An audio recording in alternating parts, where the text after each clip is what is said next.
Para mí sí, sin duda. Yo creo que después de todo lo que hemos vivido, lo que estamos luchando, trabajando todos,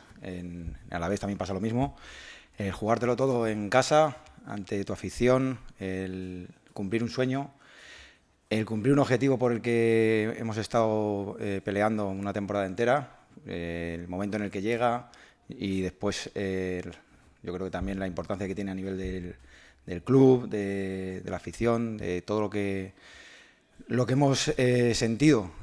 durante esta temporada, para mí es el partido más importante de mi carrera. Entonces, así me lo tomo. Quiero que acabe, por supuesto, con una alegría por parte de todo el Levante,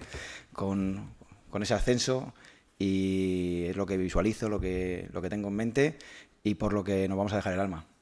Toda una temporada en un partido, o sea, no es un partido, es el partido. Y somos conscientes de ello,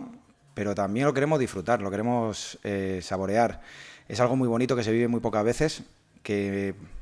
tanto entrenadores como jugadores pues pocas veces pueden decir que van a jugar un partido de esta importancia, y dentro de la responsabilidad de saber lo que hay en juego, pues también queremos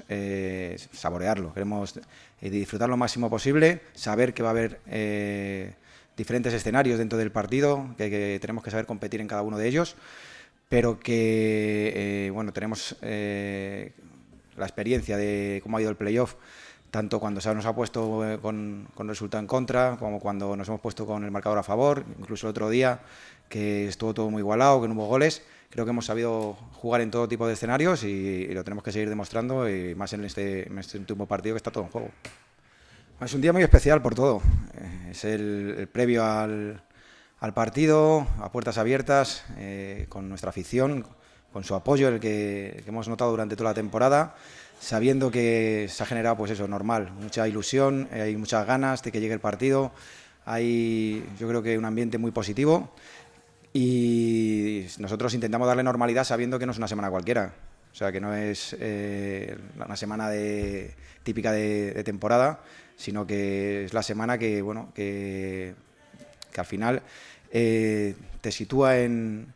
el escenario que quieres, que te prepara para vivir un momento inolvidable, un momento histórico, y que tenemos que saber llevarla, tenemos que intentar no meternos más tensión ni más presión de la que ya hay, y después, pues lo que he dicho, dentro de lo posible, disfrutar y vivir el partido como se merece, porque es muy bonito y porque muy pocas veces se puede dar. Pues decirles que es nuestro partido, que es el partido de todos. Es el partido soñado, por lo que venimos luchando tanto tiempo, que agradecerles, por supuesto, desde el principio de temporada, todo el esfuerzo, el apoyo, el ánimo que han tenido hacia nosotros, y que ahora es la guinda, conseguir el objetivo. Yo creo que es algo con lo que soñamos todos, con lo que peleamos y con lo que deseamos desde que empezó la temporada. Es mucho trabajo, mucho esfuerzo detrás, muchas ilusiones, muchas alegrías. Yo creo que habrá gente que haya llorado, que haya vivido momentos duros, pero que está todo ahí, está la gente está animada, como veis, y lo que queremos es regalarles este ascenso que tanto se merecen.